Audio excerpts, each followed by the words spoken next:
So, hello, welcome to The Wedding Secret. This is my YouTube channel about weddings. I am your wedding coach. My name is Simone and I will tell you everything about weddings. Today I would like to talk to you a little bit about the dress code.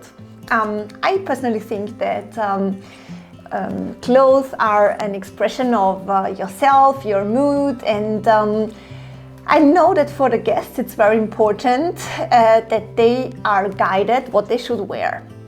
This can be from super open dress codes like summer chic, where actually guests can do whatever they want as long as they're not coming in a bathrobe, up to black tie, of course. So think about the vibe you would like to give the whole wedding.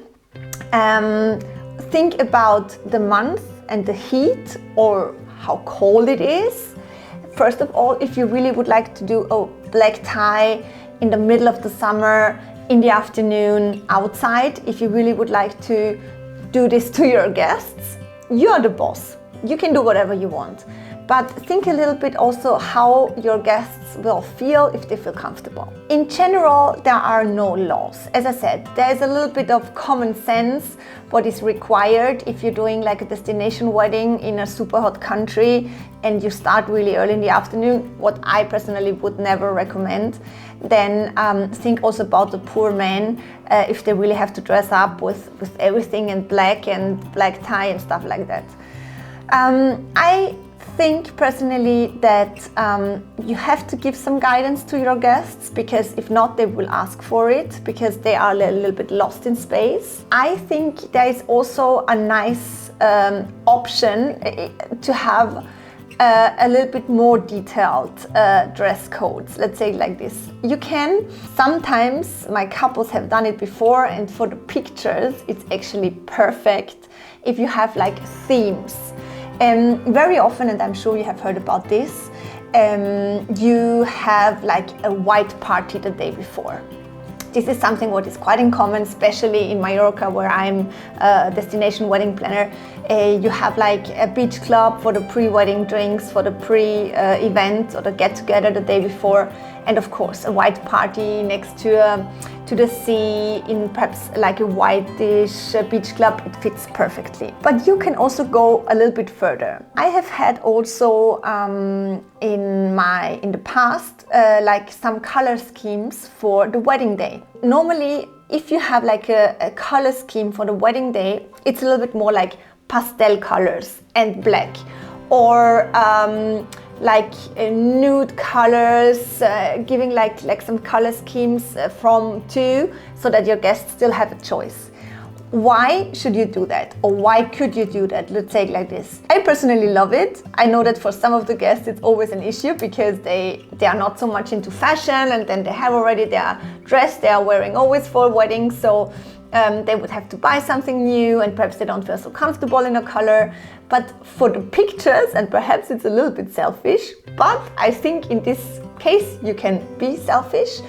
For the wedding pictures, it's amazing if you have your guests in some more or less defined colors.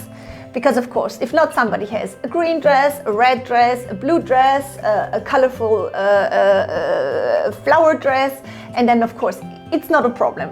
But if you're really concerned about pictures, then it looks really nice. It looks really nice to have like more or less like a direction about the colors you would like your guests to be wearing. This is up to you. I think the main question is not so much about the colors, it's really what you would like to make your guests wear in terms of formal, less formal, a little bit more casual.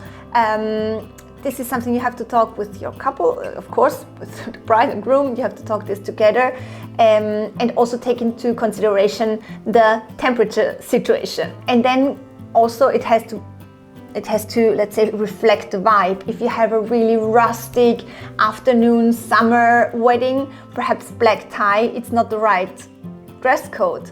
But if you have a church wedding and you have like a really elegant vibe afterwards with a seated dinner, and in general you will serve champagnes and something like a really glamorous vibe, then of course like a black tie with long robes will be beautiful. So think about the whole vibe you would like to give it, because this is very important, because your guests will reflect the whole vibe you will give them in the dress code. Okay, so yes, again, this is a subject very personal, but I just wanted to give you a little bit of my experience and some advice.